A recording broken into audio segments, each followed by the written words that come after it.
At the minute, VAT is 0% on solar and battery installations, and it's been that way for a while, but it is coming to an end, which is important to note. But currently it's zero. So you buy a PV system, get a PV system installed on your house with a battery system or just a battery system. We don't add VAT to that, and we don't collect or receive any VAT for that from the end customer, from the end user, the homeowner, at the moment. But that's changing. When's that changing?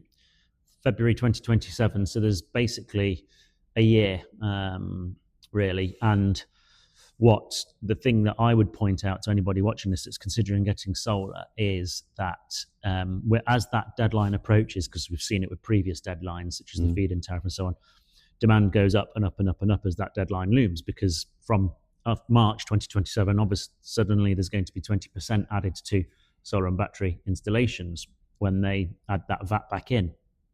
So what will happen as demand increases, supply will become restricted, or which therefore leads to price increases to try and meet that demand. Standard economics, really. And then a lot of companies will get busy and fully booked up from sort of December, January, February. It'll get really busy.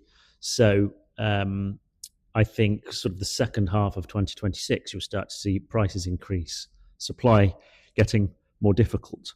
So my advice to anybody thinking about getting solar and battery is to get in now, get your system installed, ready for the spring and summer, when you're going to get a lot of generation anyway, rather than waiting and then finding yourself in a rush and finding it difficult to maybe get an installation date and get the materials in time.